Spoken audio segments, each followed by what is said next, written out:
김지의 돌직구쇼에 오신 여러분 반갑습니다. 김지입니다. 저는 오늘도 이곳 광화문 청계광장에 나와 있습니다.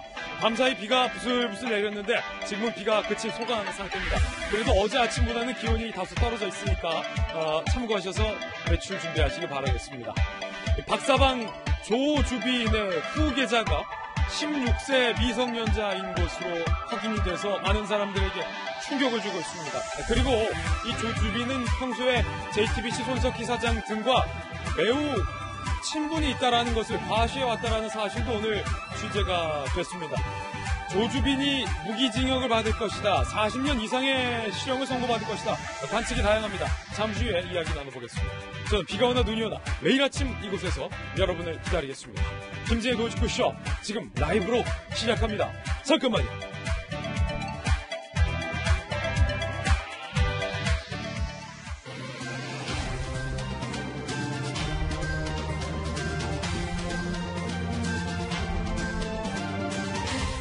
신문 읽어주는 남자입니다. 20대의 조주빈이 범죄 수익으로 수십억대, 나아가 100억대의 거금을 만졌다. 그런데 그의 후계자는 고작 16살 미성년자였습니다. 연일 충격을 주고 있는 N번방 사건 잠시 후에 상세히 보도해드리겠습니다.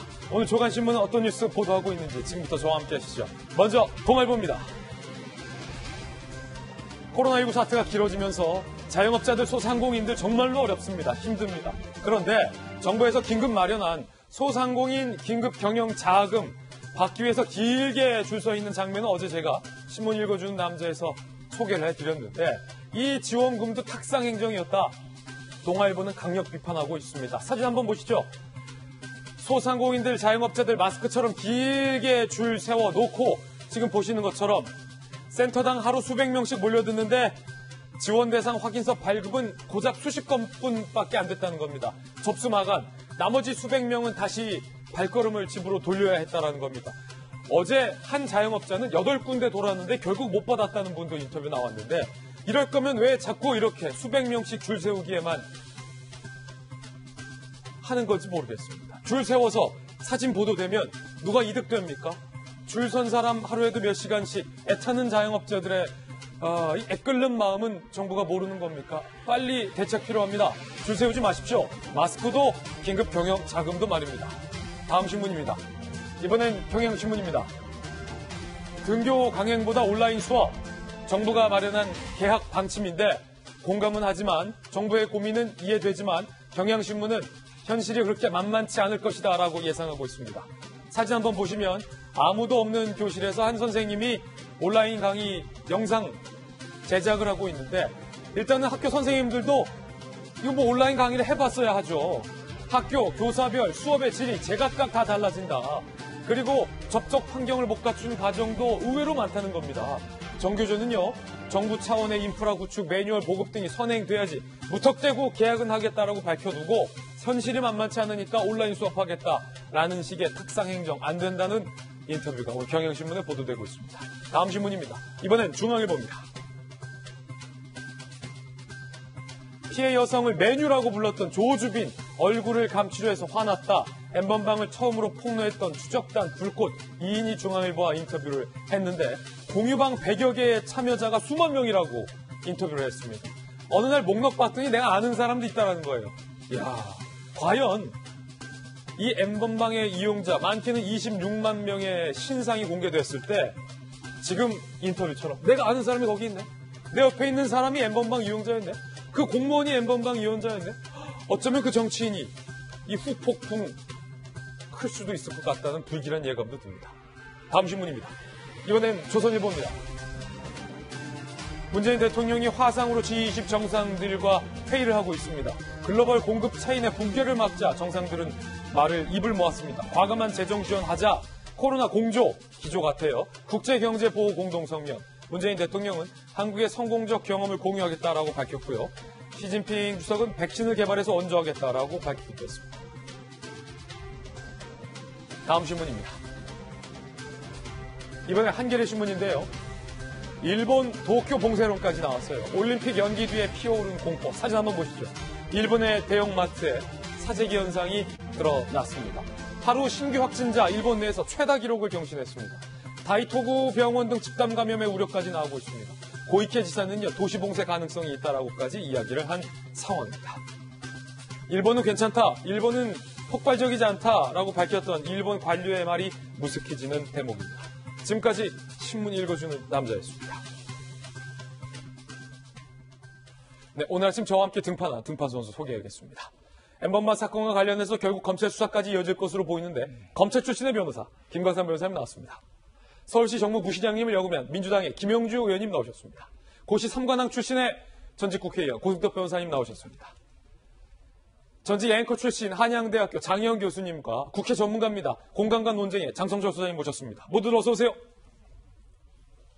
네, 이분들 모시고 오늘의 키워드 3가지도 준비를 했습니다. 하나씩 맛보기로 살펴보시죠. 첫 번째 키워드는 비밀지갑. 조주빈이 범죄 수익이 수십억 원 이상.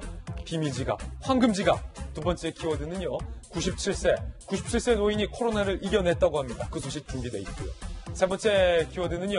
2번, 각 당의 비례 2번이 누군지를 봤는데 특히 이 세 분의 연령의 도합은 몇백 살일까요? 정답은 잠시 후에 공개하겠습니다. 김재의 노지구쇼 오늘의 톱뉴스로 문을 열겠습니다.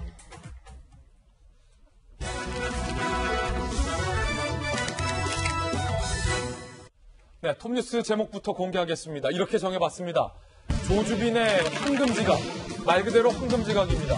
범죄 수익, 마땅한 직장이 없었던 조주빈이 대학을 졸업한 이후에 이 같은 범죄로서 거둬들인 수익, 이른바 사이버머니 등으로 수백억 원, 수십억 원대의 이득을 올렸다고 하니까 당연히 황금지갑이 맞는 것 같습니다. 그런데 더욱더 오늘 충격적인 이야기는요. 이 황금지갑을 공유했던 사이였을까요? 조주빈의 후계자라는 사람도 등장을 했는데 16세 미성년자였습니다. 충격적입니다. 조주빈의 공범, 조주빈의 후계자격, 자기들끼리 후계도 두고 했나 봐요. 아니, 범죄 수익이 그렇게 100억대에 가까우니까 후계 구도도 중요했던 걸까요? 16살 미성년자.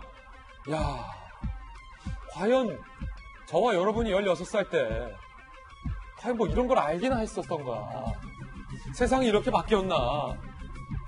좀 마음이 아픈 뉴스입니다. 저는 개인적으로.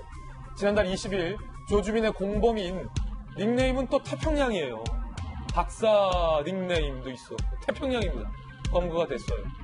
박사방과 유사한 자료를 공유한 태평양 원정대 텔레그램 방의 운영자. 조주빈은 박사방이었고, 그러니까 이 16살짜리는 태평양 원정대 텔레그램 방을 운영을 해온 건데, 붙잡고 보니까 나이가 16살 미성년자. 중학생이에요, 중학생. 16살 태평양 A군은요, 박사방의 유료 회원이었다가, 이것도 충격적이네요. 그러니까 10대 때 돈 내고 변태적인 성가학적인 그 컨텐츠들이 있는 박사방의 유료 회원이었다는 것도 충격적인데 거기서 활동을 열심히 해서 운영진으로 승격이 돼서 조주빈의 공범 역할을 해오다가 이제는 독립까지 한 겁니다. 지난해 10월부터 독자적으로 독립을 해서 태평양 원정대를 경영하는, 별도로 운영하는. 그런데 충격적인 건 이 16세 이 태평양이 또래 소녀, 미성년 소녀의 성착취 영상을 유포했다. 보고 배운 게 조주빈한테 보고 배운 그거니까. 나쁜 건 이렇게 잘 배웁니다. 검거된 지난 2월까지 이 태평양이 운영하던 방이에요. 원정대 방이에요. 8,000명에서 2만 명가량이 가입을 했다고 하니까 이 사람들 신상도 좀 한번 공개해야 되느냐의 논란까지 일 것 같아요. 태평양 A군 16세. 법적인 논쟁은요. 19세 미만 피의자에게 적용되는 소년법 대상자다. 법조계에서는 죄질이 무겁지만 소년법 특성상 참작될 가능성이 있다라고 얘기가 나오고 있는 상황인데, 아니요. 김광삼 변호사님. 이게 나이만 소년범이지.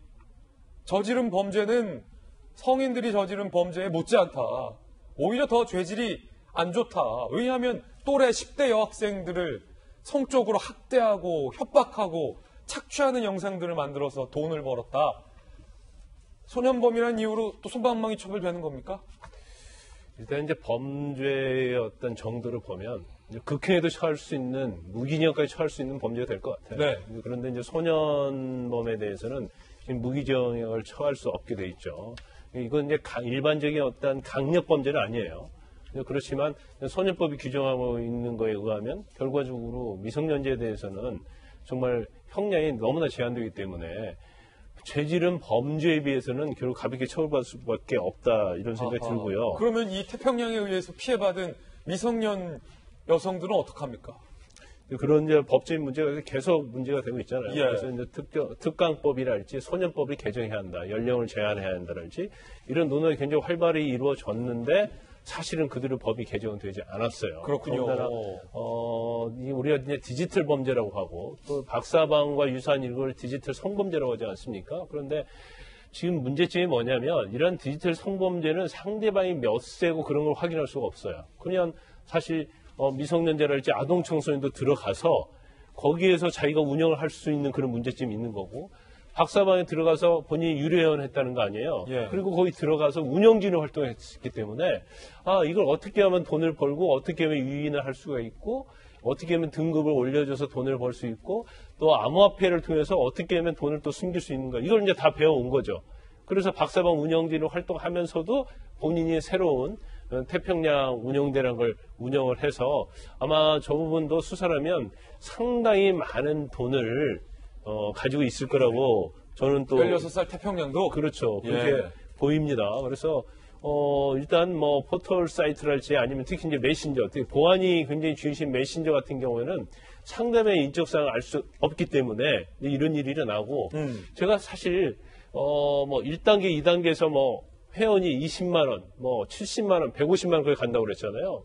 근데 저는 개인적으로 볼 때 아니 뭐 아무리 본인이 좋아하는 동영상, 이제 뭐 상당히 뭐 정도에 벗어난 동영상인데 그걸 보기 위해서 회원이 150만 원 지급할까? 그거에 대해서 굉장히 의문을 가졌었거든요. 예.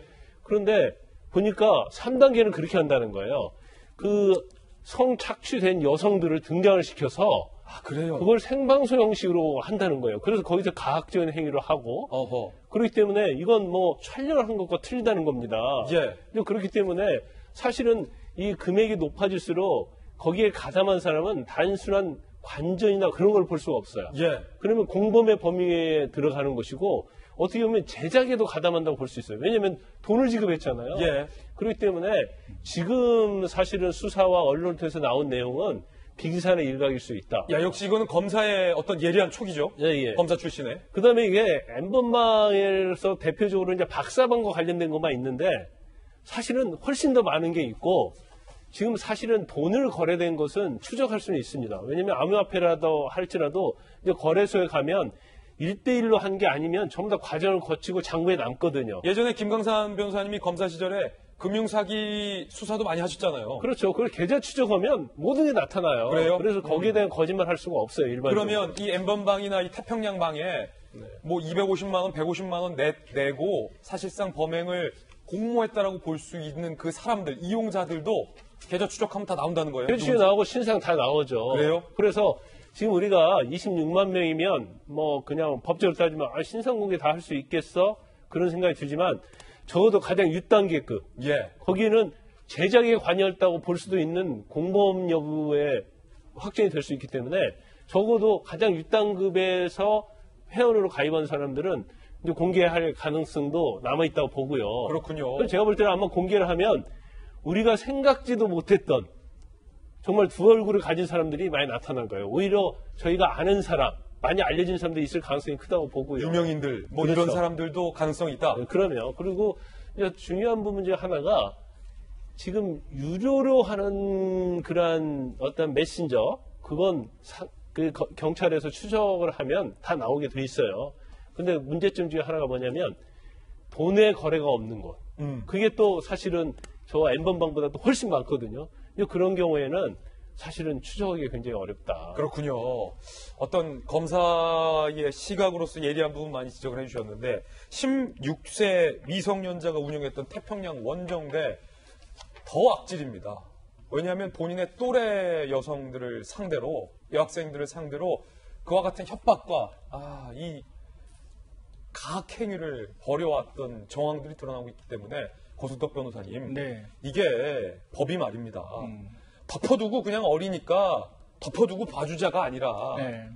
어리면은 우리가 다시 뭐랄까 인생을 살 수 있는 기회는 줘야 되지만 이 범죄를 저지른 그 범죄 행위의 정도에 따라서 미성년이라 할지라도 때로는 강하게 처벌을 하고 그래야 뭐 재발 방지에 어떤 사회적 역할도 있지 않습니까?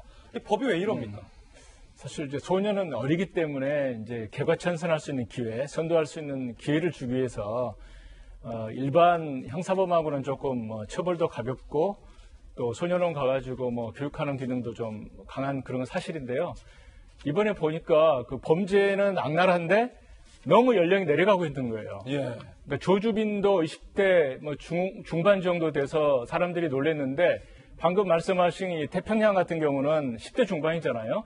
범죄 연령이 너무나 내려가고 있어요. 그래서 이 소년법이라고 하는 이 법이 아직 시대를 반영하지 못하고 있기 때문에 예. 어떻게 보면 이런 경우에 좀 어떤 처벌이라든가 이런 부분도 분명히 제고돼야 될 것으로 생각합니다. 예. 왜냐면 이 소년법이 만들어질 당시의 시대적 분위기, 그때 16살들과 지금 16살이 너무 많이 달라져 있다라는 부분도 좀 반영이 돼야 할 것으로 보입니다. 충격적인 내용이었고요.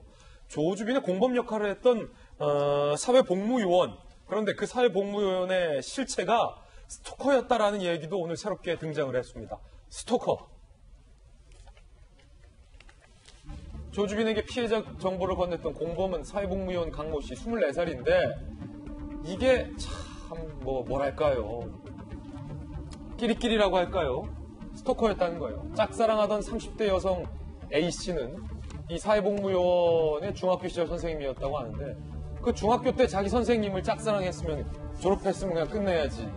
오랜 기간 지속적으로 스토킹을 했다. 이거는 범죄예요. 이건 짝사랑이라는 단어도 쓰면 안 됩니다. 이 범죄예요, 스토킹은. 2013년 그 자기 중학교 선생님을 협박해서 소년보호 처분도 받았어요. 2015년 11월부터 16차례에 걸쳐서 살해 협박 메시지도 전송을 했다. 이건 단순 스토킹도 넘어선 거죠. 2017년 4월부터 그 본인 중학교 선생님 집 출입문에 살해 협박 글귀를 붙여놨다. 이 사회복무요원 강모 씨가 선생님 A 씨에게 협박 편지도 보냈고 이사가도 소용없다. 세상 끝까지 찾아내겠다. 얼마나 무섭습니까, 선생님 입장에서. 2018년 강모 씨는 상습 협박 등의 혐의로 징역 1년 2개월형도 선고가 내려졌습니다.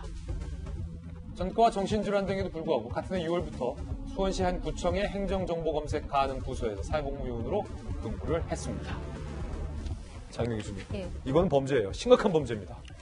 심각한 범죄죠. 그 사회복무요원을 왜 2차례나 했느냐. 전과 기록도 있었고 정신질환도 앓고 있었고 등등의 이유로 제대로 군생활을 하기가 어려우니 사회복무요원으로 군생활을 대체하는 이런 식으로 이제 일을 한 그 곳에서 2번 다 사실 범죄를 한 거죠. 그리고 지금 말씀하신 대로 굉장히 장시간 동안 한 여성을 스토킹을 했고 심지어는 살해 협박 문자까지 집에까지 가서 붙였다라는 것은 그냥 문자로 하는 건 이상이죠. 집을 알고 있다라는 건 언제 어디서든 문 열고 닫을 때마다 얼마나 무섭겠어요. 집 근처 갈 때마다 혹시 누가 있을까 평생 얼마나 시달렸겠어요. 그 기간 동안. 아니 그리고 그 대상이 본인의 중학교 은사 선생님이잖아요.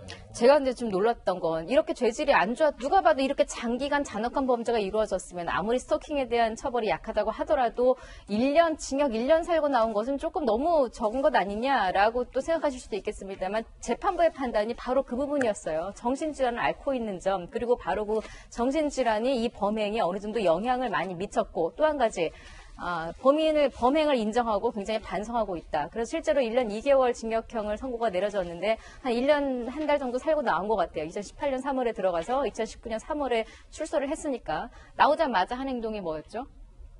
살해 협박. 청탁이었죠. 청탁. 예. 조주빈한테 저 여성 없애주십시오라고 청탁을 한 게 이 사람의 첫 번째 행동이었어요. 실제로 그 과정에 또 구청의 사회복무요원으로 일하며 조주빈에게 이런저런 다른 또 개인 정보들 빼돌리기도 했었고 재판부의 판단이 이 사람이 정신병력으로 이런 범죄를 저질렀으니 양형에 참작한다라고 했으면 그럼 정신질환이 있는 사람들은 계속 이런 일들이 반복이 된다라는 거. 이거는 그 정신질환자에게도 좋은 방법이 아니고 만약에 그렇게 해서 형량을 적게 줬더라면 그 이후에 사후에 어떤 책임지는 어떤 제도나 시스템이 있어야 되는데 그렇지도 않은 상황이 지금 이 많은 비극들을 낳은 거거든요. 그러니까 조주빈과 상관없이 너무나 많은 문제가 지금 여기 얽혀있기 때문에 이 부분에 대해서도 지금 정상이지 않은 사람들끼리 모였을 때 이 시너지는 좋지 않은 시너지로 굉장히 지금 폭발한 거예요. 이게 안 좋은 시너지군요. 단순히 가서 이건 성범죄 문제가 아니거든요. 이 부분 다들 좀 이번 기회에 제발 좀 똑같이 반복되지 않도록 좀 봐줬으면 하는 바람입니다. 저는 하나 좀 지적하고 싶은 게 있어요. 저 강 씨가 저 구청에서 일을 할 때 담당 공무원의 아이디를 빌려서 개인 신상 정보를 열람하고 유출했다고 했잖아요. 예. 저거는 대단한 범죄거든요.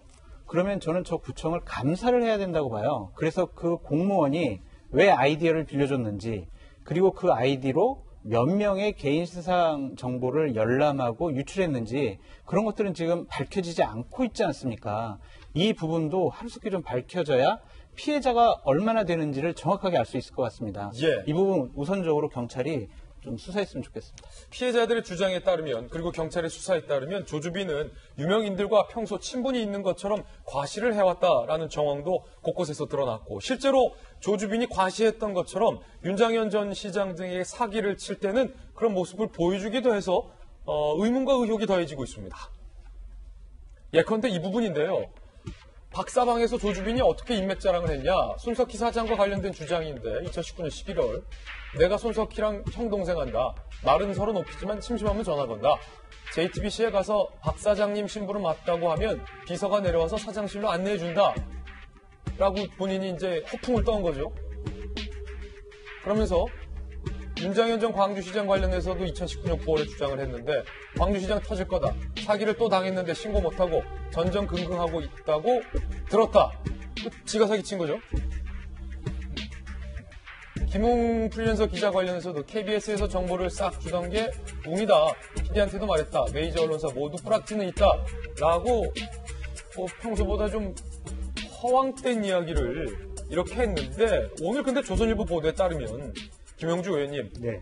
물론 조주빈의 저 인맥 과시는 허언이고 과장되고 허풍이고 부풀려진 건데 이걸 완전히 다 또 뻥이라고 무시하기에는 너무 궁금하다는 거예요. 오늘 조선일보는. 네. 조주빈이 인맥 과시했던 것처럼 윤장현 전 시장에게 사기를 칠 때 조주빈이 보냈던 사람을 JTBC의 윤장현 시장을 데리고 들어가서 손석희 사장과 대화하는 모습을 보여줬다는 건데 이게 어떻게 가능하냐는 거죠. 네. 아마 이런 정도라면 상당히 체계적이고 입체적인 시뮬레이션이 가능해야 가능한 거예요. 만난다고 만날 수 있는 사람은 아니잖아요. 예. 그러니까 김웅하고 손석희 사장 간의 재판의 관계, 그것을 이간질을 하면서 양쪽 모두에게 돈을 요구할 수 있는 측면. 이건 추측이죠. 예, 추측입니다. 그런 추측 관계 속에서 결과적으로 돈은 줬지 않습니까? 둘 다 돈을 준 것으로 밝혀지고 있습니다. 그러니까요. 예. 그런 상황 속에서 그 과정에서 서로 소통할 수 있는 근거 있었을 거 아닙니까? 제가 누굽니다. 흥신소에 누굽니다.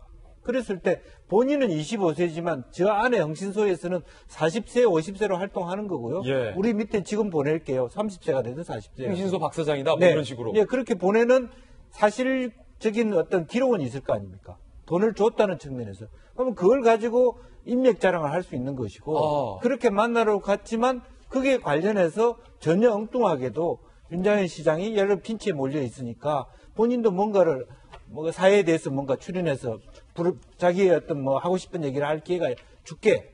이렇게 입체적으로 이걸 엮는 거예요. 그렇다면 이건 추측의 영역이긴 합니다만 네. 아직 단정적으로 확인된 건 아닙니다만 조주빈이 방금 인맥 자랑했던 내용 JTBC 가서 박 사장 신부를 맞다라고 하면 손 사장을 만날 수 있다라는 허풍의 메시지가 사실은 실제로 이루어진 측면도 있다. 그러니까 크게 있을 수 보면 있다. 이 사람이 가지고 있는 두 가지 편집증은 하나는 성착취 동영상 방에 들어오는 공무원, 공직자, 아주 약점이 있는 사람. 이 사람이 제일 원하는 게 돈과 약점이라고 보잖아요. 저 사람들이 다 약점을 갖고 있다. 저는 지금 손석희, 김웅 이런 사람 외에도 예컨대 재벌가의 재산 다툼하는 사람에게도 충분히 그런 얘기로 접근할 수 있다고 보는 거죠. 예. 그들이 갖고 있는 욕망, 니드, 약점을 응용하는 거고요. 그것을 실행하는 자들은 누구냐 하면 성착취방에 들어온 말하자면 약점을 잡힌 자들인 거죠. 그러니까 실행할 수 있는 발이 엄청나게 많고 실제로 대상자는 열려있다 이렇게 이 사람 보고 있다는 거죠. 실제로 이 조주빈이 사기를 친 대상자들은 손석희 사장과 윤장현 전 시장이 맞고 손석희, 윤장현 등등은 조주빈에게 피해를 본 것도 맞고 그렇죠. 이 두 명은 조주빈에게 손석희 사장, 윤장현 모두 다 조주빈에게 돈을 건넨 것 또한 사실이잖아요. 그렇습니다. 그러니까 그렇지만 또 하나는 이와 같은 전혀 태평양과 같은 이러한 유포물을 만들어가는 생산 조직, 공장 조직에 청소년을 넣고 실제로 자기의 본업인 협박, 사기, 갈취하는데 또 말하자면 소속원으로 쓰는 거예요. 이 사람들 약점을 들어서. 저는 이렇게 보고요. 더 나아가서는 어떻게 보면 저 사람들이 실제로 우리나라의 큰 조폭이라든지 사기 집단들이 이제 갈 데가 없습니다. 사이버 범죄밖에 없습니다. 저 사람 뒤에 그런 조직들이 있을 수도 있다라는 생각도 듭니다. 예, 다시 한번 말씀드리지만 조금 전 우리 김영주 의원님께서 말씀하신 부분, 예컨대 김웅과의 사건을 바탕으로 조주빈이 손 사장과 이야기를 해서 뭐 만났을 것이다라는 부분은 아직은 그렇죠. 추측이다. 예. 확인된 건 아니다. 네. 추측이다라는 왜냐하면 것. 윤장현 시장이 JTBC를 갈 수 있었기 때문에 그걸 보여줬기 때문에 이런 부분으로 전제한다면 그런 상상도 할 수 있지 않느냐. 예, 가정이다. 이 부분 아직 확인된 바가 없다라는 사실 다시 한번 말씀드리면서 이제 궁금한 건 이 사람들이 떨고 있다는 겁니다. 26만 명 중에 그 유료 회원 중에 특히 아까 김광상 전 검사께서 말씀하셨던 그 부분 굉장히 높은 등급의 이용자들 어떻게 처벌될 수 있느냐.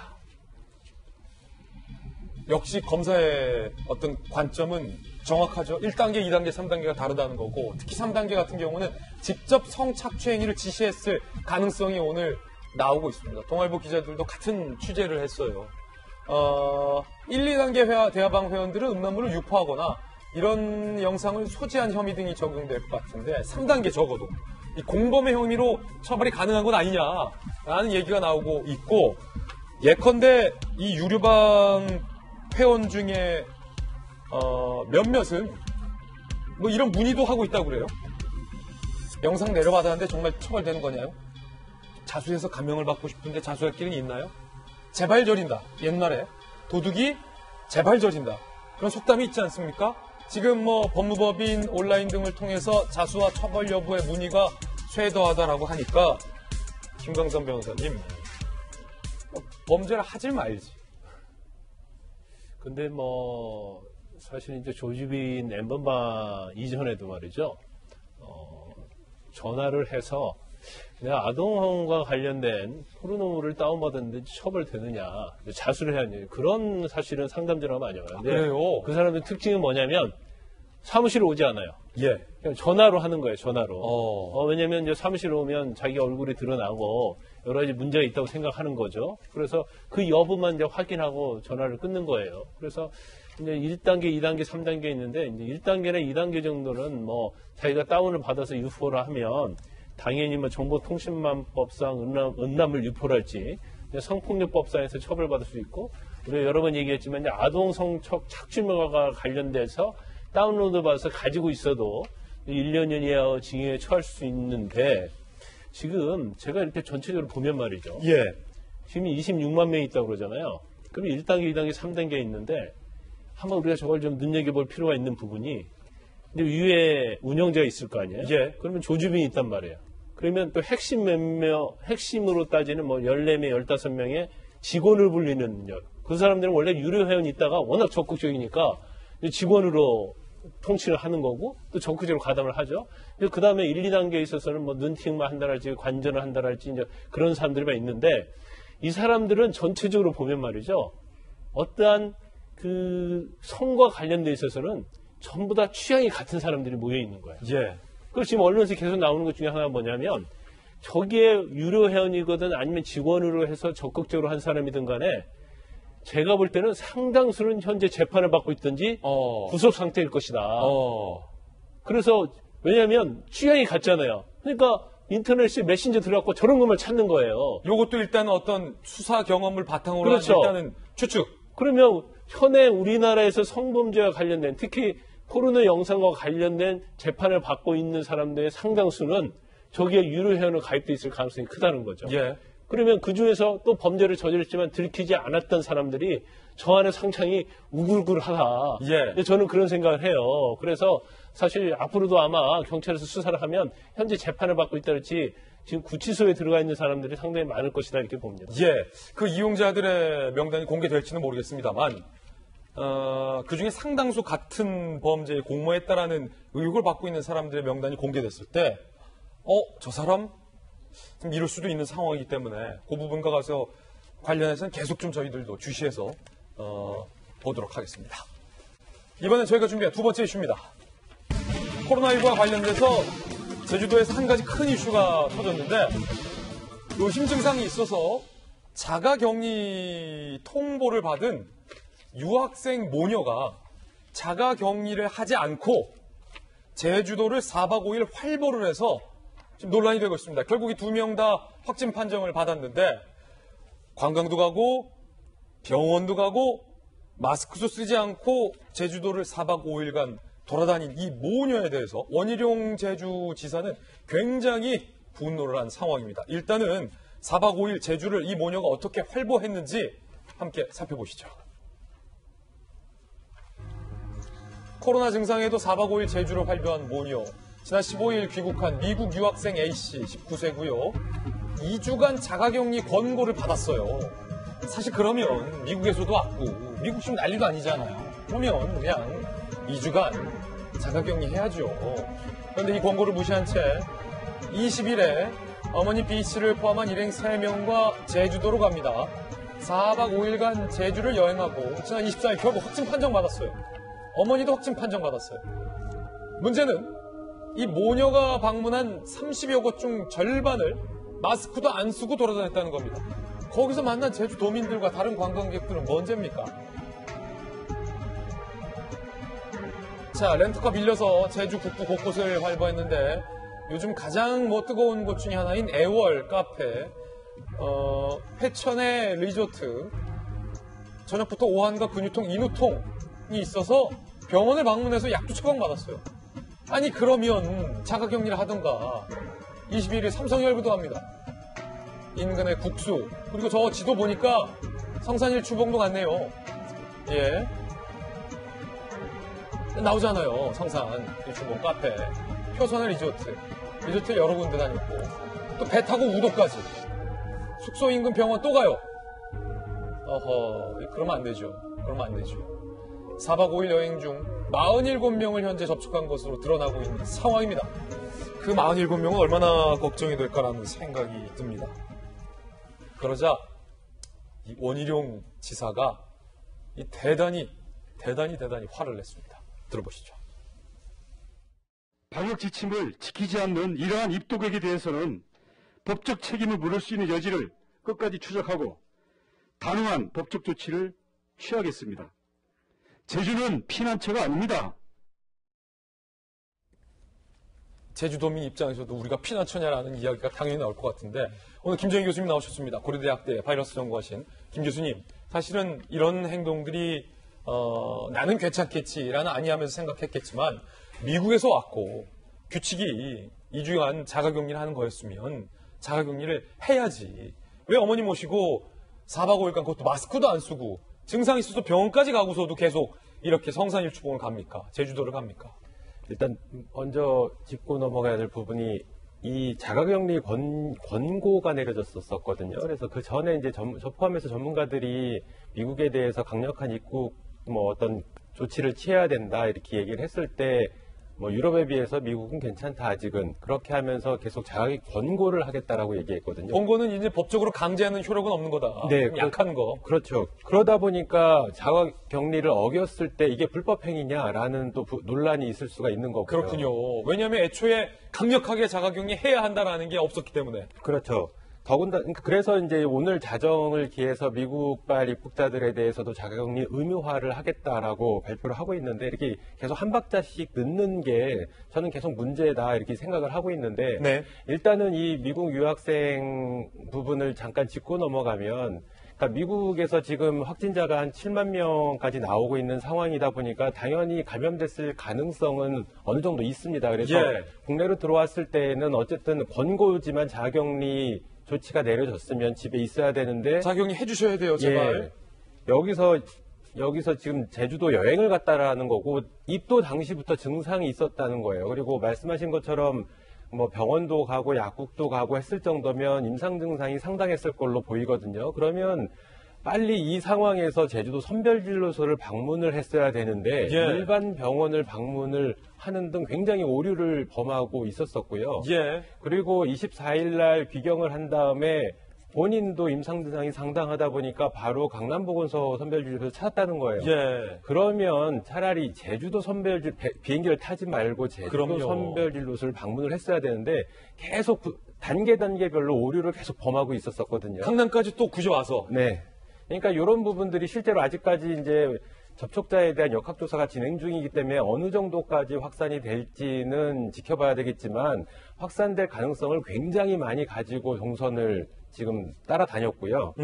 그리고 이런 것들이 어떻게 보면은 그러니까 이 학생 같은 경우에는 19세이기 때문에 뭐 어느 정도 좀 어리다라고 판단이 되고 뭐 저도 미국에서 유학을 횟수로 9년 정도 있었는데 1년 정도 지나가면 약간 국내 사정에 대해서 감각이 떨어지게 됩니다. 물론 이 학생 어리기도 하고 그렇게 됐을 때 이 모친이 이 어머니가 부분을 조금 이렇게 좀 지침을 좀 주고 이렇게 가이드를 해줬어야 되는데 모친도 같이 여행을 가면서 확진이 되지 않았습니까? 그리고 이런 부분들이 일종의 어떤 안전불감증의 하나로 보여지고요. 예. 그러니까 이제 엄마가 야 딸아 그너 마음은 이해하지만 2주 있다가 엄마랑 2주 뒤에 제주 가자.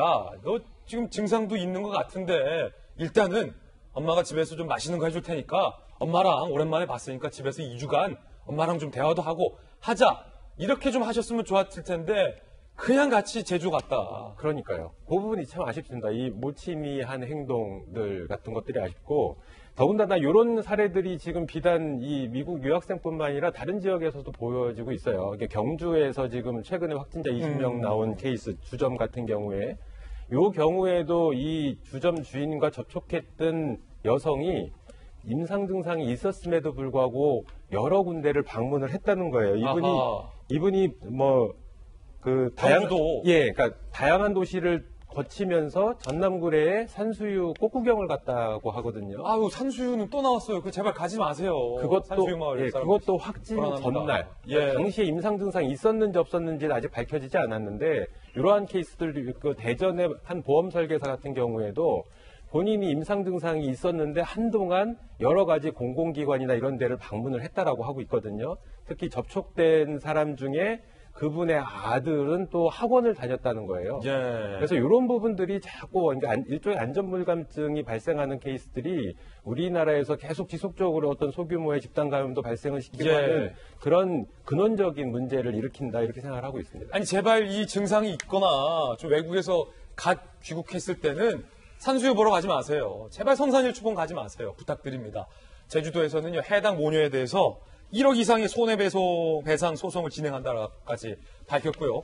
어쨌든 정부에서는 무단 이탈 시 관용을 베푸지 않겠다라고 이야기를 했습니다. 들어보시죠. 그 무단 이탈의 경우 무관용 원칙에 따라 조치를 할 것입니다. 외국인의 경우 이제 무단 이탈하면 강제 출국 조치를 하고 내국인의 경우는 생활지원비가 지급되지 않습니다. 무단 이탈자에 대해서는 경찰에서 코드 제로를 적용합니다. 그래서 긴급 출동해서 이에 상응한 조치를 받게 될 것입니다. 고승덕 변호사님, 아마 이 뉴스를 보고 계신 많은 분들도 이 같이 안타까운 마음을 저희들과 공유하고 있을 것 같은데 물론 이 확진 판정을 받은 모녀에 대해서도 저도 사실은 인간적으로 안타까운 마음이 드는데 제주도에서는요 이 같은 사례가 다시는 반복돼서는 안 된다. 그리고 접촉한 41명들이 있고 이 모녀가 다녀간 결국은 확진 모녀가 다녀간 제주 영업점들은 피해가 막심하거든요. 문도 닫아야 되고 1억 이상 손해배상 소송을 제주도가 이 모녀에게 진행하겠다. 피해액도 산정 중이다라고 해요. 어떻게 진행될까요? 사실 이제 크게 경종을 울려야 되는 사건이라고 이제 제주도에서는 판단한 것 같습니다. 자가격리 공고라는 게 그렇게 무시할 수 있는 공고는 저희들은 아니라고 생각하고 정말 그 특별한 사정이 없으면 자가격리를 해야 되는데 지금 다니면서 온갖 지금 바이러스를 퍼뜨려 놓고 카페도 갔어요. 다녀간 데는 지금 방역을 한다 그래도 영업을 못 하죠. 영업 못 합니까? 아니 영업을 할 수 있지만 사람들이 이제 안 가죠. 사실상 많이 안 간다고 그러잖아요. 그러니까 영업 손실 그러니까 결국은 이제 제주도에서 구상할 수 있는 부분이 기본적으로는 방역비, 이게 재료비뿐만이 아니고 인건비도 다 해당이 되는 겁니다. 아, 그렇군요. 네. 그리고 그 다녀가는 곳에 대해서는 이제 음식점이라든가 뭐 렌트카 뭐 여러 가지 그 피해 업체들 이런 부분들은 이제 피해를 그 업체가 받지만 제주도에서 원고를 이렇게 대신 대행해드리겠다는 거거든요. 예. 그래서 이제 제주도가 중심이 돼가지고 이제 계산을 해보면은 제가 볼 때도 한 1억 이상은 금방 나옵니다. 영업 손실만 따져도 얼마나. 아, 이거 인정이 됩니까? 네. 민사죠? 네. 그러니까 아마 이제 이 정도 경종을 울려야지 자가격리라는 걸 위반했을 때 얼마나 무섭다는 걸 알 거고요. 정부가 이제 자가격리를 그 강제 조치하는 게 있잖아요. 권고가 아니고 강제 조치하는 경우는 단순히 손해배상의 문제가 아니고 징역 1년이라든가 벌금 1,000만 원 이하의 어떤 그 처벌을 받을 수 있기 때문에 이건 단순한 민사 문제는 아니고 형사도 조심하셔야 될 것 같습니다. 죄송한데 예. 제가 여기서 한마디만 좀 할 게 시간이 없는 건 알겠는데 네. 너무 우리가 이런 확진자들에 대해서 마녀사냥식으로 저는 몰아가는 게 지금 좀 아니, 마녀사냥 한 사람 없어요, 지금. 아니, 제가 자가격리 제가 유발, 지금 예. 비겁하다고 이게 지금 사실 저는 원희룡 기사의 저 강력한 발언을 보고 뭐 속이 시원하신 분들도 계시겠지만 저는 좀 비겁하다는 생각이 든 게 지금 이분 같은 경우에 예를 들어 유럽에서 와서 자가격리가 의무적으로 2주 이런 분도 아니라 말 그대로 권유합니다였어요. 그리고 제주도에 갈 때는 그러니까 지금 전 이분들 지금 이 확진자 가족 옹호하는 게 전혀 아니라 이분들 입장에서는 증상이 있음에도 강행한 게 아니라 증상이 없이 제주도에 가서 간날 저녁에 증상이 있었던 것이고 제가 볼 때 선별보고 진료소에 가지 않고 일반 의원을 간 것은 이분들이 무지했거나 안전 불감증이 있었거나 그래서 본인들이 코로나라는 생각을 못했던 것 같아요. 제가 볼 때는 확진자인 거 알면서 막 퍼뜨리고 다니는 무법 나쁜 사람들이니까 1억을 하는 게 속 시원하다 이런 게 아니라 어쩌면 이분들 지금 엄청 미안해하고 있고 뭐 이러고 있을 수도 있는데 아니 증상이 있음에도 갔습니다. 돌아다녔으니까 1억은 이게 사실 저는 지금 이게 맞는지에 대한 생각에 의문이 조금 들거든요. 이분들 입장에서도 아니 강제로 집에 있어라. 우리가 14일 동안 전화해서 증상이 있는지 없는지 확인하겠다. 이렇게 강제로 격리된 사람들처럼 했으면 우리도 안 갔을 거예요라고 저는 항변하고 싶을 수도 있을 것 같아요. 그래서 결과적으로는 굉장히 이분들이 지금 안 좋은 영향을 미친 건 맞지만 만에 하나 이 19세 유학생이 확진자가 안 됐으면 뉴스에도 안 나왔을 거거든요. 제 말은 실제로 확진자가 아닌 사람들 중에 돌아다니는 사람들이 더 있을 수도 있어요. 근데 그들은 안 걸렸다라는 이유로 지금 그냥 정상인처럼 살고 있고 이분들은 어쩌면 확진자인 건 이분들도 사실 코로나 바이러스의 피해자인데 이분들은 지금 이렇게 많은 피해를 줬다는 이유로 이 모든 피해의 책임이 다 이 가족에게 모녀에게 가는 게 맞는가? 저는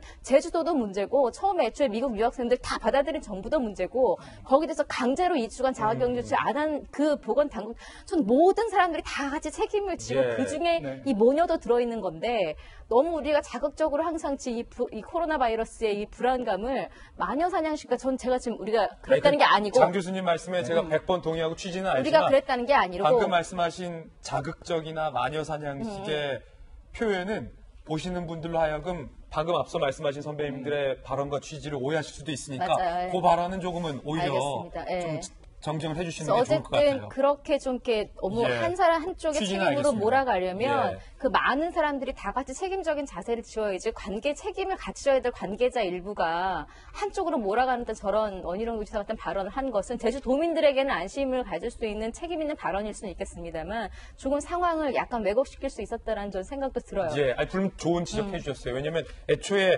김정희 교수님도 같은 말씀 주신 거거든요. 강한 법적인 의무에 자가 격리를 하던가 라고 어떤 그런 조치들이 좀 선행이 되었어야 됐다라는 거지만 그럼에도 불구하고 입도했을 때 증상이 있다면 최소한 좀 조심을 해야 되는 것. 그걸 좀 당부하고자 예, 하는 취지지 맞아요. 예. 절대로 그건 뭐 당연히 맞아요. 누구를 예. 마녀사냥식으로 비난하기 위한 목적이 있다는 것은 절대 아니라는 것. 다시 한번 3차, 4차 말씀드립니다. 네, 제가 짧게 좀 더 덧붙이고 싶은 부분이 있는데요. 최근에 이제 미국 유학생들이 많이 들어와서 왜 그런가 제가 주위 사람한테 물어보니까 계약은 늦춰졌지만 온라인 강의를 한답니다. 그러니까 미국에 있을 필요가 없대요. 그래서 온라인 강의를 한 달 한다 그러면 미국에서 그 바이러스 퍼지는 데서 있을 이유가 없거든요. 그러니까 유학생들이 많이 들어오고 있어요. 그러니까 정부도 이 유학생들 입국은 이제 자국민이기는 하지만 이 부분에 대해서 아까 그 자가격리를 좀 엄격하게 한다든가 이런 부분들에 대해서 조금 더 신경을 쓰실 필요가 있을 것 같습니다. 그리고 제가 이제 뭐 계속 높아심상 사족을 붙이는데 그 권고긴 하지만 미국이나 유럽에서 들어오신 분은 2주간의 자가격리를 필수로 좀 해주셔야 합니다. 해야죠. 예. 그러니까 나는 괜찮겠지 의상이 없다고 하더라도 제주도 가시면 안 됩니다. 이 원칙입니다. 원칙이 지켜져야 방역 차원에서 될 수 있다는 말 다시 한번 간곡하게 부탁드리면서 대구의 권영진 시장이 실신하는 일도 벌어졌습니다. 직접 한번 보시죠.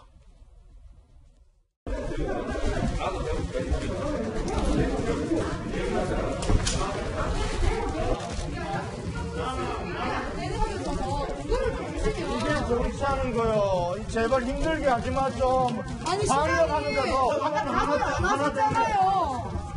이거만 답해주시면 되는데 다른 건 아닙니다, 시장님. 저 이진년 의원이 좋아하는 왜 박원순 시장님이나 이재명 지사는 왜 현금으로 못 드린지 그거 가 물어봐요. 그거 가서 물어봐. 아니 이 근거에 대해서만 말씀해 주시면 됩니다. 이게 뭐 중요한 것도 아닌데.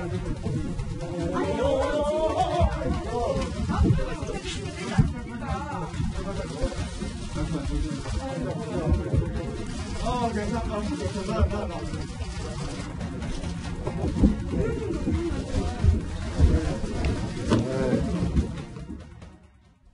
아니 장성철 소장님 이게 방금 무슨 상황인 거죠? 그러니까 어제입니다. 26일 날 대구시의회와 대구시가 임시회를 열었어요. 그래서 거기서 예산안 문제를 처리하고 나서 벌어진 상황입니다. 대구시장께서는 이렇게 얘기했죠. 우리는 긴급생활지원비를 4.15 총선 이후에 주민들께 드리겠다. 그거를 지역 화폐권 또 이런 상품권으로 드리겠다라고 했는데 상대 소속의 민주당 의원이 계속 따라 나오면서 아니 왜 4.15 총선 후에 주느냐 그리고 현금으로 줘야지 왜 상품권으로 주느냐 그런 근거를 대라 라고 해가지고 권영진 시장이 말다툼하다가 계단 내려가다가 끝내는 실신한 거죠. 예. 사실은 권 시장이 제가 알기로는 이 집에 잘 못 들어가고 뭡니까? 대략 35일간 지금 침대, 시청에서 야전 침대. 예. 거기서 숙식을 하고 있어요. 예. 그래서 26일이 어제였는데 25일 날에도 구토 증세를 좀 보였답니다. 그리고 나 몸이 너무 안 좋다라고 호소를 했는데 결국엔 지금 대구가 이 코로나19 때문에 상당히 여러 가지로 불편하고 여러 가지 힘든 부분이 많이 있지 않습니까? 그 부분에 대한 책임을 지금 대구시장이 오로지 지고 있는데 그런 부분에 대한 스트레스와 여러 가지 힘듦, 여러 가지가 복합적으로 나타났다고 보여지네요. 예, 대구시장도 많이 좀 지친 것 같고 이 고생하고 있는 의료진들도 좀 점점 지쳐가는 것 같아서 안타깝습니다. 감염학회 호소, 의료진 지쳤다 이제라도 백경란 대학 감염학회 이사장은요. 이제라도 외국인 입국 금지해주기 바란다. 일부러 치료받으러 국내 들어온다는데 우리 국민 치료도 힘들고 의료진도 지쳤다. 다른 나라는 이미 한국을 다 막았다. 정부에서 주장하는 상호주의 입국에 금지해달라 라고 호소를 했고 현재 전 세계 170여국 한국 입국 금지 및 입국 제한 조치 중국은 내일부터 외국인 입국 사실상 전면 금지. 사실은 김정희 교수님 이 부분과 관련돼서 의료진들이 굉장히 좀 일단은 지쳐 보여요. 정부가 다른 나라에 대해서 입국 금지 안 하는 데는 여러 가지 고려도 있겠지만 적어도 이제 의료진들 입장에서는 우리나라 환자 돌보는데도 힘들다. 좀 막아달라는 거죠. 근데 어제도 말씀드렸지만 지금 해외에서 유입되는 사례의 한 80% 정도는 이제 자국민, 우리나라 내국인이다 이렇게 얘기를 하고 있는데 내국인에 대해서는 사실상 입국 금지 조치를 취하기가 상당히 어려운 부분이 있습니다. 그렇죠. 그래서 정부도 고민을 하고 있는 것 같은데 그러니까 그 이외 외국인들 같은 경우에는 입국 금지 조치를 하는 게 맞고 실제로 우리나라에서 그 코로나19가 많이 발생을 했을 때 전 세계 말씀하신 것처럼 170여 개국에서 한국인에 대한 입국 금지 조치를 취했거든요. 근데 그 중에 우리나라에서 입국 금지 조치를 취한 게 일본이에요. 그러니까 일본과의 어떤 특수성은 이해는 합니다만 왜 일본에 대해서만 입국 금지 조치를 취하고 나머지 국가에 대해서는 다 열어놓는지 저는 그게 좀 의문이 듭니다. 그래서 지금 어제도 한 57명의 해외에서 이제 들어오신 분들이 계시고 그 중에 이제 확진된 분이 57명인데 그 중에 이제 외국인은 8명이었다라고 합니다. 산술적으로, 그러니까 수치적으로는 작다, 이렇게 생각할 수도 있겠습니다만, 이 부분이 실제로 장기 체류건 단기 체류든 간에 외국인들 같은 게 일정 부분 통제하기가 굉장히 어려운 부분이 있거든요. 그러니까 이런 작은 변수가 큰 문제를 일으킬 수 있다라는 거를 좀 유념하고, 이 부분에 대해서 지금 전문가들도 그렇고 국민들도 그렇고 입국 금지 조치를 취해달라고 얘기하는 걸 좀 귀담아 들었으면 하는 바람이 좀 있습니다. 예. 자, 이 코로나19 관련돼서 많이 좀 어두운 소식들만 전해드린 것 같아서 청도의 한 97세 할머니, 황영주 할머니가 12일 만에 완치 판정을 받으셨다. 최고령 할머니가 완치 판정을 받으셨다라는 소식도 있다라는 것 여러분에게 전해드립니다. 이번엔 저희가 준비한 세 번째 이슈로 넘어가겠습니다. 바로 이겁니다. 총선과 관련돼서 난데없는 색깔 논쟁이 벌어졌습니다. 분홍색은 뭐고 파란색은 뭐다 라는 다소 좀 황당한 논쟁이기도 합니다. 이종걸 의원의 발언이 지금 논란입니다. 함께 보시죠. 민주당의 이종걸 의원이 이렇게 주장을 했군요. 포르노처럼 색정을 자극하는 영상물을 핑크무비 혹은 도색영화라고 한다. 당이 상징색을 핑크로 한 것은 놀라운 해안이다. 감성과 가짜뉴스로 국민을 흥분시키는 행악에 참 정확하게 부합한다며 이종걸 의원은 어제 SNS에 미래통합당과 미래한국당의 핑크색이 포르노를 연상케 한다라며 비판을 한 건데, 그러자 미래통합당의 임윤선 선대위 대변인은요, N번방 사건으로 어지러운 때 제 아무리 과거 여성 대통령을 향해 그 X라고 했던 사람이라 해도 지나치게 경박하다라며 이종걸 의원이 지난 박근혜 전 대통령을 향해서 그 X라는 여성 폄하 논란이 일었던 표현을 썼던 사건을 언급했군요. 미래한국당은 핑크를 좋아하는 모든 사람을 잠재적 성도착지 판자로 매도, 배설에 가까운 막말이다, 충격적이다라고 비판을 했습니다. 그러자 이종걸 의원은요, 보수 야당 행태가 상식 이하라 당 상징색과 관련해 조금 과한 표현을 한 것 같다라고 이야기를 한 상황입니다. 김영주 의원님, 네. 잘 아시는 이종걸 의원이랑 네. 잘 아시는데 네. 사실 개인적으로 저도 핑크색을 참 좋아하거든요. 네. 집에 핑크색 옷도 많고. 근데 사실은 그 매우 비과학적인 거예요. 예. 사실은 우리가 성적인 문제와 도색적인 색깔은 옐로우입니다. 옐로우? 핑크가 아니죠. 예. 우리가 뭐 옐로우 저널리즘 이런 것들을 도색 잡지라고 하는 뭐 그런 식으로 표현하는, 그러면 그야말로 정의당이 그러면 도색 잡지 당이냐, 그렇게 될 수도 있는 거예요. 말도 안 되는 말이라는 예, 거죠. 사실은 저 포스트 모더니즘 사회라고 하는 것은 신입형과 신입피의 차이가 날 수밖에 없어요. 색깔 가지고 여러 가지 프레임을 붙이는데 우리가 서로 연분이 나고 사랑하는 걸 핑크빛 연분, 그게 무슨 이상한 그렇죠. 사랑입니까? 그게 뭐 포르노그래피는 아니잖아요. 예. 그래서 너무 이 말하자면 상식에 안 맞는 얘기고요. 아무리 총선이라는 걸 앞두고 있다 하더라도 어느 정도 국민이 납득할 만한, 그리고 얼마나 코로나로 인해서 국민들이 마음을 상해하는데 이런 짜증나는 이야기까지 덧붙여 한다는 건 도저히 상식 밖이라고 보여집니다. 예, 장 소장님. 참 이종걸 의원한테 묻고 싶어요. 아이들이 가장 좋아하는 색이 핑크색입니다. 핑크색 옷을 입고 핑크색 신발을 신고 핑크색 책가방을 메고 그러고 학교에 갑니다. 그럼 아이들도 그러면은 포르노 색종입니까 그게? 그리고 지하철 타면요, 임산부석 있죠. 거기도 핑크색이에요. 핑크색이에요. 주차장 가보세요. 여성 주차장, 그것도 다 핑크색입니다. 예. 그럼 그것도 다 포르노 색종입니까? 이것은요, 사과하고 반성하고 어찌 잘못하면 더 큰 책임을 져야 될 아주 망언 중에 망언이 아니냐, 전 그렇게 생각을 합니다. 예, 이종걸 의원의 해명과 관련돼서도 좀 논란이 있어요. 저는 사관이 그러니까요, 그러니까 조금 과장했다라고 했는데 조금인지는 모르겠고, 저는 솔직히 모르겠어요. 이거를 정치적인 공약이나 뭐 이런 걸 떠나서 이종걸 의원님, 그런 영화를 핑크 무비라고 하는지 모르는 국민들도 굉장히 많아요. 저는 어떻게 핑크색을 보고 하필 떠오른 게 포르노 무비를 핑크 무비라고 하는데 라는 생각을 하셨다는 거에 사실은 놀라시는 분들도 있는 게 예. 현실이라는 것. 그리고 지금 말씀하신 대로 핑크색을 보고 그런 걸 연상을 하신다면 너무나 많은 핑크가 있죠. 아이들이 정말, 특히 여아들이 핑크색 가방, 핑크색 구두 이런 걸 많이 신고 다니고, 그러니까 여러 가지를 봤을 때 지금 이 비유는 당의 어떤 거, 그리고 색깔 진위를 떠나서 이종걸이라는 개인에 대해서 굉장히 안 좋은 발언을 하신 것 같아요. 조금 과하고 사과할 게 아니라 좀 본인에 대해서도 이거는 한번 좀 그러니까 저는 조금 충격적이었어요. 어떻게 하필이면 색을 안 좋은 쪽으로 전략적으로 비유를 하더라도 이런 성적인 거에 비유를 했을까에 저는 굉장히 오히려 더 그 부분에 다른 의미로 충격을 받았다는 것도 좀 전하고 싶습니다. 그런가 하면 이번 논란으로 이종걸 의원의 2012년 박근혜 전 대표의 이른바를 향한 이종걸 의원의 트위터 글도 다시 회자되고 있습니다.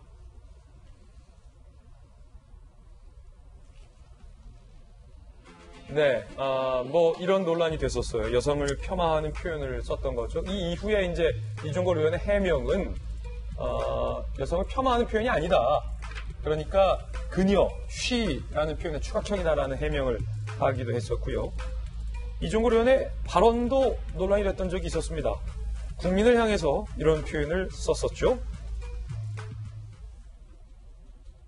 경제 심리를 철저하게 선거용으로 이용하는 데서 선거 여왕의 진면목을 보여주는 듯합니다. 그러나 국민이 바보입니까? 자, 국민을 향해서 다소 좀 격양스러운 표현을 쓰기도 했는데 고승덕 의원님, 네. 그러니까 이런 어떤 표현에 관련된 논란이 이번이 처음이 아니다라는 거죠.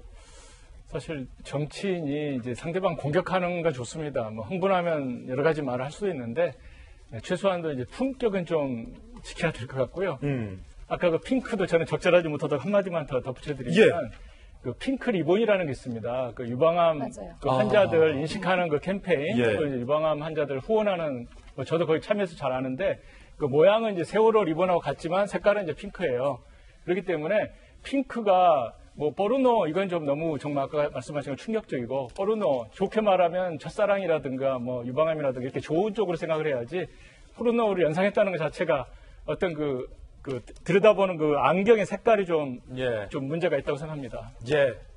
이종걸 의원과 관련된 논란이. 제 뒤에가 색이 또 공교롭게. 지금 다 핑크색 하고 계세요. 보라색이요. 김광삼 변호사님도 핑크, 고승국 변호사님도 핑크. 저도 모르게 자꾸 생각이 그렇게 핑크는 거는 진정한 사랑을 의미하는. 핑크는 일단 저런 의미는 아니다라는 것. 그런가 하면 총선을 얼마 앞두고 비례정당들이 논란이잖아요. 비례정당과 관련된 여론조사도 곳곳에서 보도가 되고 있어서 한 2가지 정도 저희가 소개를 해드릴까 합니다.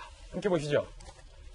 거듭 말씀드리지만 여론조사는 여론조사일 뿐 실제로 개표 때는 또 다를 수 있다는 점 말씀드리고 TBS가 실시한 여론조사 결과 자 비례당만 봤을 때 더불어시민당, 민주당이 공식 위성정당이죠. 더불어시민당 28.9% 그리고 미래한국당은 28% 그리고 열린민주당이 굉장히 선전을 하고 있어요. 민주당의 비공식 민주당 개의 비례정당이라고 주장을 하는 열린민주당은 11.6%, 정의당이 5.4%, 국민당이 4.9%, 나머지는 이렇게 되고요. 그런가 하면 쿠키뉴스가 실시한 여론조사 결과는 좀 다릅니다. 미래한국당이 33.5%, 그리고 민주당의 공식 위성정당인 더불어시민당은 26.3%, 그리고 문심은 우리에게 있다라고 주장을 하는 열린민주당은 13.6%, 정의당 6.2, 국민당 6.2. 공통적인 건 열린민주당이 굉장히 정봉주, 손혜원 등이 만든 열린민주당이 굉장히 두 자릿수로 선전을 하고 있다라는 여론조사 결과의 공통점이 볼 수가 있습니다. 자, 지금 보고 계신 건 저희가 선거법상 그리고 방송법상 필수 고지해야 할 여론조사 사항과 관련된 내용들입니다. 열린민주당이 두 자릿수의 여론조사 결과로 상승을 하니까 민주당에서 이딴 견제구를 날리고 있습니다. 함께 보시죠. 윤건영 후보 같은 경우는 민주당이 합류를 결정한 당은 더불어시민당이다 라고 지금 어찌 보면 청와대 출신들이 나서서 열린민주당은 이 공식이 아닙니다 라는 거 얘기하고 있어요. 더불어시민당이 메이커입니다 라는 거지요. 그 메이커가 아닌 건 뭐가 되나요? 유권자의 힘은 나누면 커지는 것이 아니고 지금은 그럴 여유도 없다. 촛불개혁 성공해서 분명히 힘 모아다. 그러니까 청와대 출신의 민주당 후보들이 열린민주당 찍지 말고 더불어시민당 찍어라 라는 메시지를 하고 있어요. 그리고 역시 청와대 출신의 고민정 후보는요. 김의겸, 최강욱 두 명의 어찌 보면 청와대 본인보다 선배잖아요. 같이 청와대에 있었던 청와대 선배들을 향해서 열린민주당 소속을 출마하지 마라 라고 같은 청와대 한솥밥을 먹었던 청와대 후배 고민정 후배가 청와대 선배 김의겸 선배 최강욱 선배에게 출마하지 마라 라고 얘기해요. 후배는 선배의 길 따라가게 돼 있는데 아름다운 뒷모습을 보여줍니다. 그럼 지금 최 선배 김 선배 뒷모습은 아름답지 않다라는 얘기가 또 될 수도 있다라는 해석도 나오고 있습니다. 고민정 후보의 이야기 목소리로 직접 한번 들어보시죠. 오늘 김의겸 후보님을 향해서 아름다운 퇴진을 언급해 주셨는데 어떤 의미로 말씀을 하시는지 설명 좀 부탁드립니다. 반드시 뭉쳐야 하고 반드시 하나된 힘으로 이번 총선을 승리로 이끌어야 된다는 부분에 대해서 말씀을 드렸던 겁니다. 최강욱 전 비서관님도 이제 열린민주당 후보님으로 나서시게 되는데 열린민주당에 대한 후보님의 견해는 어떠신가요? 더불어시민당으로 정해진 것에 대해서 더 많은 고민들을 좀 해주시면 좋겠고. 네, 상황은 이렇습니다. 그러자 열린민주당의 정봉주 전 의원은 상당히 좀 여유 있게 어찌 보면 민주당에 대해서 이렇게 대응을 했는데 아니 민주당이 초조한 심정은 이해합니다. 라고 얘기를 했습니다. 들어보시죠. 당대표께서 참칭이라는 표현까지 쓴 거를 충분히 생각해보면 그 일종의 적자서자 수준도 아니고 그 열린민주당은 철저하게 이런 민주당과는 거리가 있는 다른 그 정당이다 이렇게 보는 게 타당한 것 같습니다. 초조하고 불안한 심정은 충분히 이해합니다. 더불어시민당은 형제고 친구이고 결국 한 바다에서 만날 동지라고 생각하기 때문에 저희를 어떤 식으로 비판하거나 부정적으로 얘기해도 저희는 겸손한 마음으로 그분들이 더 잘 됐으면 하는 마음, 동지라고 하는 생각을 1초도 잊지 않고 있습니다. 지금 여유는 확실히 열린민주당이 좀 있어 보입니다. 장성주 소장님, 이런 표현을 했어요. 민주당이 초조하고 불안한 심정은 이해한다. 사실은 어찌 보면 민주당 입장에서는 누구 약 올리나라는 생각도 들 것 같은 그런 말인데 여론조사 결과 열린민주당이 굉장히 선전하고 있군요. 정봉주 의원이 이런 말도 했어요. 우리는 저런 민주당의 공격에 공식적으로 대응 안 하겠다. 그냥 우리 통 크게 함께 가자. 이런 식으로 얘기를 했어요. 이게 과연 당이 좀 바뀐 것 같아요. 더불어민주당이 저런 얘기하고 열린민주당이 막 이렇게 공격을 해야 되는데 지금 상황이 바뀌었다고 보여지고 더불어민주당은 상당히 급하죠. 왜냐하면 본인들은 지금 각종 여론조사에서 나오는 40% 내외의 정당 지지율을 받으면 비례위성정당에서 대략 20번까지 비례의석을 확보할 수 있다라고 생각을 해서 본인들은 11번부터 20번까지 자당 출신의 비례 후보들을 배치를 했는데 열린민주당이 아까 우리 여론조사 봤지만 10% 다시 한번 볼까요, 여론조사? 넘게 저렇게 가져가잖아요. 그러면 자칫 잘못하면 본인들이 보낸 그 후보들이 대략 6명, 7명은 당선 안 될 수도 있는 위기감에 봉착한 거죠. 이 숫자대로라면? 그렇죠. 그렇기 때문에 가정입니다만 더불어민주당의 지도부는 이 열린민주당 같은 경우에는 짝퉁 친문이다라고까지 공격을 하고 있어요. 그래요? 부적격한 후보들이 모여있는 곳이다. 그래서 저기를 찍지 마라. 이런 식으로까지 윤호중 사무총장이 얘기하고 있거든요. 이것은 더불어민주당의 조급함의 표현이다. 그렇게 말씀드려요. 근데 이제 사실 이제 범여권이라는 측면에서 보면 또 다른 의견이 있을 수 있을 것 같아요. 어떻게 보면 지금 미래통합당은 유성정당을 하나 가지고 있는 것이고, 지금 더불어민주당 같은 경우는 사실 유성정당은 더불어시민당 하나지만 실질적으로는 유성정당 2개 갖고 있는 거죠. 왜냐면 만약 열린민주당에서 많은 의원수에 당선이 되면 사실은 더불어시민당하고 열린민주당이 또 합쳐가지고 교섭단체를 구성할 수 있는 경우도 있거든요. 그럼 이제 약간 이런 것들이 왜 영향을 미치냐면 우리가 한 예를 들면 이제 공수처법을 들 수가 있어요. 그럼 공수처장을 임명하는 데 있어서 야당의 영향력이 상당히 있거든요. 근데 만약 교섭단체를 구성하게 되면 사실은 범여권임에도 불구하고 그게 영향을 미칠 수 있거든요. 그래서 지금 이제 더불어민주당 입장에서는 사실은 본인들이 내부적으로는 공식적 유성정당을 할 수 있는 더불어시민당이 있긴 하지만 만약 하나라도 이것이 나누어지게 된다 하더라도 결국 손해볼 거 없다는 거죠. 그리고 지금 연동형 비례대표 이 선거법이 너무나 복잡해요. 그래서 한 번에 20, 30% 가져가는 것보다도 오히려 나눠서 가져가게 되면 오히려 의석수를 많이 차지할 수 있는 캡도 씌워놓고 막 그랬잖아요. 연동형 캡. 그렇기 때문에 사실은 선거 결과만 놓고 보면 더불어민주당 입장에서는 불리할 건 없다. 그렇지만 이제 명분에 있어서 좀 당황을 하고 있는 것으로 보입니다. 그리고 아마 조국 수호를 지지했던 그러한 입장에 있는 분들이 열린민주당을 좀 적극 지지하고 있는 것 같아요. 그래요?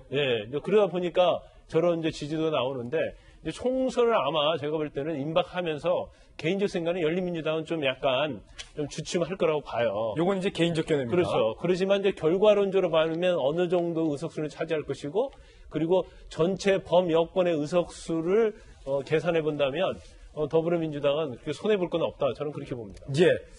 자, 그런가 하면 미래통합당은요, 극적으로 김종인 전 민주당 비대위 대표를 영입하는 데 성공을 했습니다. 들어보시죠. 당에 올 때 오셔서 큰 역할을 해주실 것을 바라봅니다.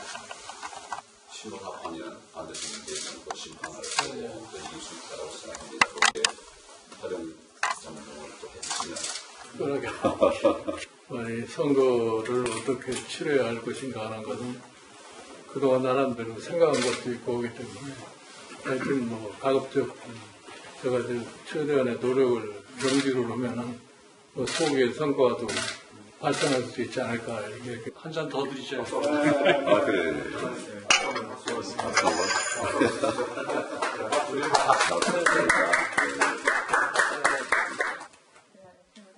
고승덕 의원이 김종인 전 대표가 왜 합류했는가, 왜 갔는가와 관련돼서 남은 문재인 정권의 2년을 더 이상 두고 볼 수 없다라는 인터뷰 내용도 있군요. 최근 이제 회고록에서 이제 문재인 대통령 그 탄생시킨 그 부분에 대해서 국민에게 사과할 부분이 하나다 이렇게까지 이제 밝혀가지고 여당 쪽으로 가기는 좀 어려운 상황이었습니다. 그래서 이제 황교안 대표랑 같이 이제 손을 잡은 건데요. 미래통합당 쪽에서 보게 되면은 그 큰 원군이라고 할 수 있죠. 예. 제가 전에 말씀드렸지만 뭐 안철수 대표가 왔더라면은 김종인 대표까지 불러드릴 필요는 없을 수도 있었는데 일단 김종인 대표가 왔으니 중도 표심도 조금 이제 기대를 뭐 한다고 생각할 거고 그다음에 이제 황교안 대표는 종로 선거에 사실 주력해야지 지금 굉장히 그 판세 그걸 좀 이렇게 돌리는 그런 부분이 있는데 선거에 집중하기 위한 여력이 생긴다. 그다음에 김종인 대표 경우에는 그 이해찬 대표랑 좀 차이점이 말 실수를 별로 안 하시는 분이에요. 예. 말은 굉장히 강하지만 그동안 말 때문에 선거가 망쳤다는 게 없고 오히려 그 강한 말 때문에 어떻게 보면은 좀 임팩트가 좀 많이 있었다고 보거든요. 그렇기 때문에 좋다고 보는 건데요. 다만 이제 갸우뚱해지는 부분이 김종인 대표가 과거에 그 비례만 사선하신 좀 특수한 분이시잖아요. 항상 어디를 갔을 때는 선거 판세를 돌려놓으면서 그분 입장에서는 이제 비례와 한석을 꼭 그렇게 챙기는 그런 부분이었는데 이번에는 미래 한국당이 이렇게 쪼개져 있기 때문에 어차피 비례 받을 수는 뭐 법적으로 없는 상황이고 좀 늦게 합류한 이분이 과연 개인적으로는 그 명분과 실리 중에서 실리 쪽은 어떤 걸 생각하셨을까 하는 것은 좀 갸우뚱해집니다. 예. 저 김종인 전 대표 관련해서는 지난번에 그 공천의 문제를 제기했잖아요. 그래서 물리 건너갔다 생각했는데 이 정치라는 게 생물과 같다는 얘기가 참 맞는 것 같아요. 그래서 저 카드를 다시 쓰게 됐구나 그런 생각을 하는데 제가 볼 때는 아마 미래통합당에 좀 저는 도움이 될 거라고 봅니다. 일단 중도 표심을 잡는 데 있어서 도움이 될 가능성이 크고 또 한 가지 중요한 것은 지금 코로나랄지 그런 것들 이슈를 다 빨아들이고 있고 그다음에 실질적으로 그 후보자들이 유권자를 접촉하기 어려워요. 그러면 결과적으로 이제 그 공중전이 굉장히 중요하단 말이에요. 공중전, 지상전이 아니라 그렇죠. 공중전. 그러면 위에서 선대위원장이 그런 사람들 어떻게 말을 하느냐. 그런 게 굉장히 중요하고. 메시지. 그렇죠. 김종인 전 대표가 이제 선대위원장이 되겠죠. 그런 역할을 할 수 있을 거라고 보고 또 무엇보다 중요한 것 중에 하나가 민주당이나 대통령을 잘 알잖아요. 잘 알죠. 네. 그래서 거기에 대해서 한마디씩 꼭꼭 집어서 얘기를 하면 그 이제 선거에 상당히 영향이 있을 거라고 생각하기 때문에 아마 이제 황교안 대표도 굉장히 어려운 처지에서 저렇게 뭐 삼고초를 하지 않았나 싶습니다. 예. 그런가 하면 뒤늦게 이 당 지지율이 떨어지자 정의당은 조국 사태에 대해서 조국 전 장관을 찬성했던 것과 관련돼서 반성의 목소리를 내고 있습니다. 그런데 이 당의 공식 목소리와는 조금 결다르게 심상정 대표는 이번 총선의 원인은 통합당에게 있다라고 통합당 때리는 발언을 했습니다. 듣고서 다음 주제에 넘어가겠습니다. 이번 총선을 난장판으로 만든 장본인은 미래통합당입니다. 위헌적인 위성정당을 창당해서 선거법 개혁을 무력화한 이유는 분명합니다. 이 기득권을 영분히 지켜내고자 선거를 난장판으로 만들며 저항하고 있는 것입니다. 미래통합당이 왜 반드시 퇴출되어야 할 수구 세력인지 분명히 보여주고 있습니다. 심상정 대표가 광주에서 했던 발언이었습니다. 이번엔 저희가 준비한 다음 순서입니다. 총선과 관련해서 총선 하플 코너 준비했습니다. 오늘은 어떤 분들이 총선 하플로 선정됐을지 만나보시죠. 윤영찬 대 신상진, 그리고 올드보이들의 귀환입니다. 하나씩 좀 살펴볼까요? 여론조사 하나 오늘 동아일보에 실시된 결과 살펴보시죠. 경기 성남 중원과 관련돼서 여론조사 결과입니다. 바로 주세요. 윤영찬 후보가 42%, 신상진 후보가 30.2%, 김미희 후보가 5.1%, 잘 모르겠다 18.9%의 경기 성남 중원의 여론조사 결과가 실시되고 있다는 점 한번 보면서 이야기를 좀 이어갈까 하는데, 민생당에 이거는 이제 필수고지 항목입니다. 민생당의 김동철 의원이 민주당의 이낙연 총괄선대 본부장이잖아요. 공동선대 본부장과 함께 찍은 사진을 현수막에 내세웠습니다.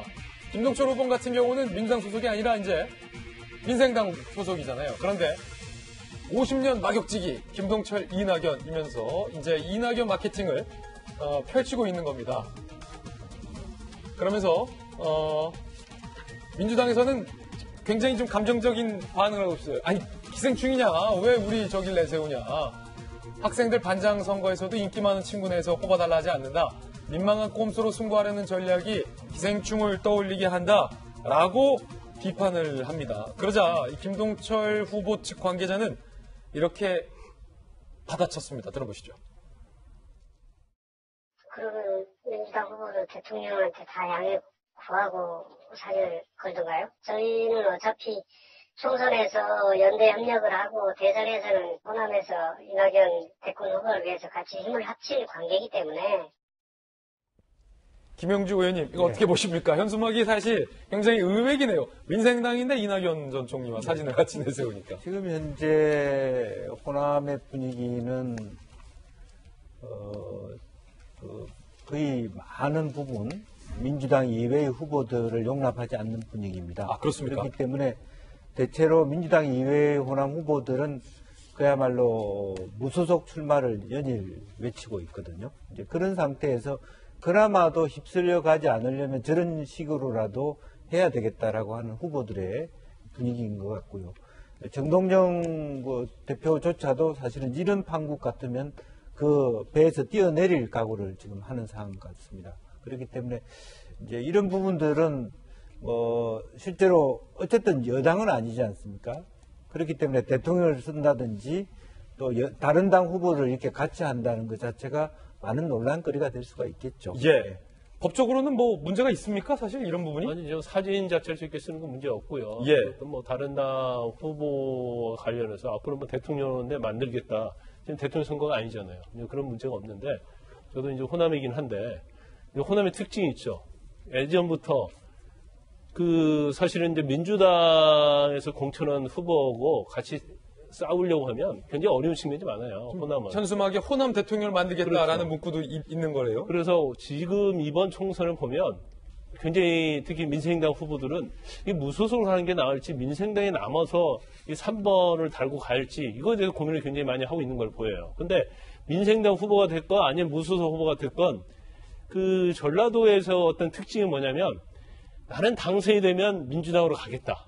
그리고 문재인 대통령을 적극 지지한다. 이런 문구가 다 있어요. 예. 뭐 선거 홍보뿐만 아니라 프랭카드가 다 있단 말이에요. 그것은 어떻게든지 아무튼 민주당 지지하는 표심을 좀 얻어가겠다는 취지죠. 그런데 그런 경우에 일부 표심을 얻을 수는 있는데 제가 볼 때는 그걸 가지고 당선된 사례는 별로 많지 않다. 예. 자기의 어떤 정말 정체성 아니면 시민의 지지, 독자적인 그런 게 필요한데 그냥 얻어서 숟가락 얹어갖고 가려는 경우에 그렇게 성공한 사례는 별로 없지 않나 싶습니다. 예. 그런가 하면 이제 어제와 오늘이 공식 후보자 등록 기간입니다. 종로에서 뛰고 있는 이낙연, 황교안 두 후보도 어제 후보 등록을 했는데 의외의 인물을 마주쳤다고 합니다. 그 모습 살펴보시죠.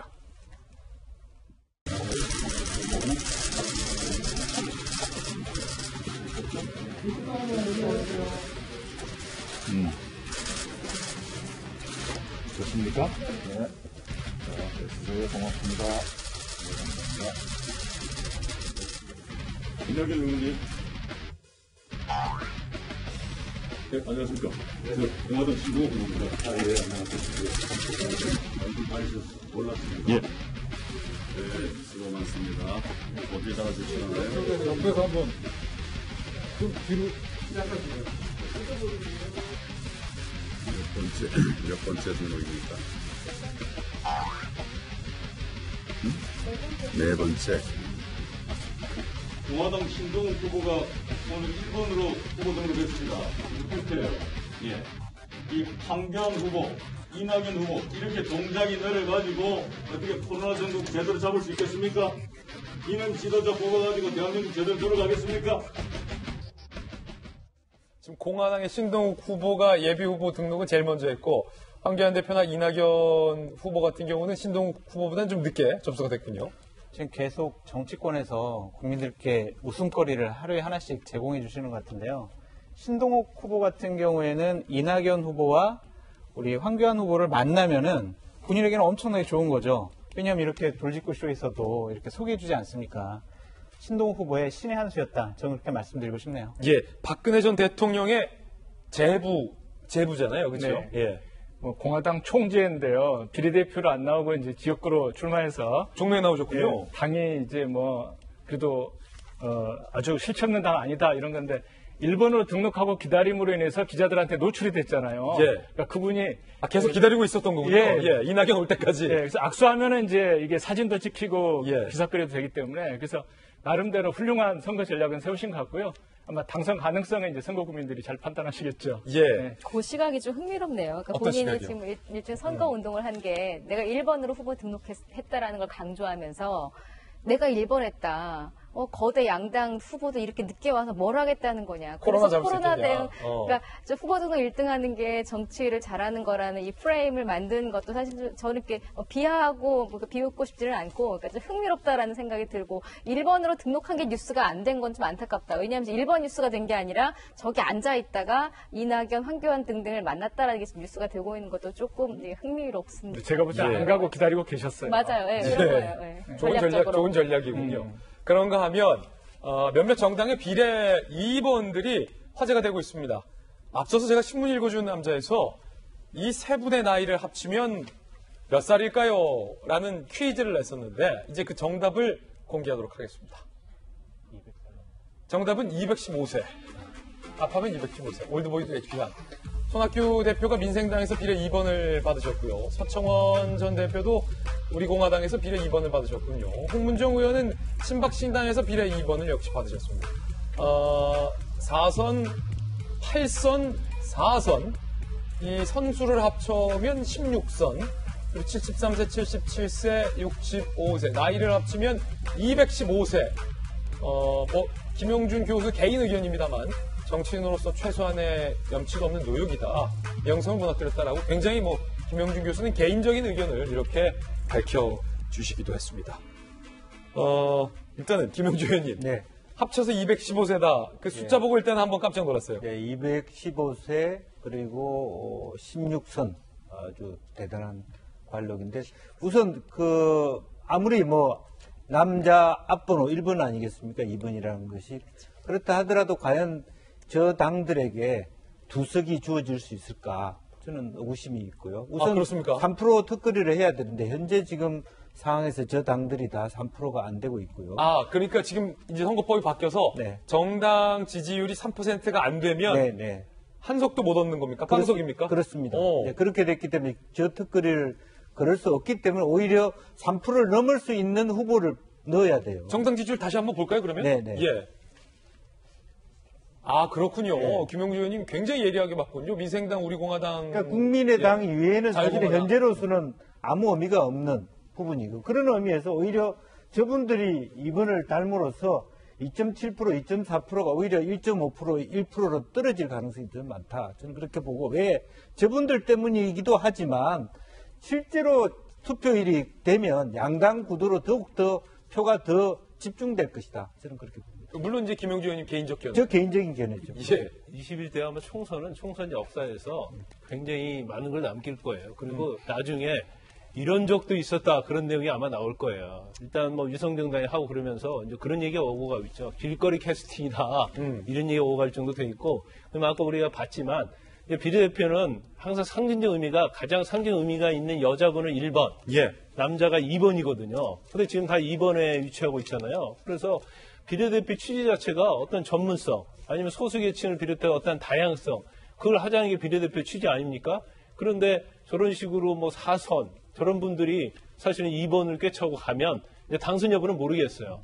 근데 결과적으로 보면 의원직 연장이나 정치 생명을 연장하려는 그런 도구로 사용하고 있다. 그러니까 연동형 비례대표의 가장 나쁜 케이스로서 없어질 이유가 바로 그런 부분입니다. 그래서 저런 어떠한 정치 생명 연장하는데 국민들이 과연 표를 줄까요? 거기에 대한 저는 의문을 달고 싶습니다. 예. 그것도 이제 김광삼 변호사님 개인 의견이라는 점 말씀드립니다. 제가 왜 이렇게 개인 의견이라는 걸 붙이냐면 지금은 굉장히 삼엄한 시기이기 때문에 그렇다는 건 아마 여러분도 아실 것 같습니다.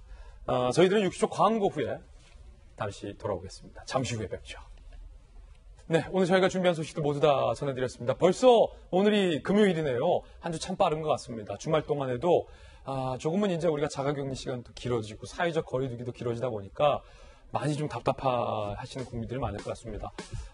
조금 더 답답하시더라도 우리가 앞서 이 제주도 사건에서 봤듯이 조금은 더 우리 건강을 위해서, 우리 주변인들의 건강을 위해서, 사랑하는 부모님, 사랑하는 자녀들의 건강을 위해서라도 조금은 더 정부가 하고 있는 사회적 거리두기에 동참해 주시기를 저희들로서도 부탁을 한번 드리겠습니다. 건강한 주말 보내시고 또 건강한 모습으로 월요일에 다시 뵙겠습니다.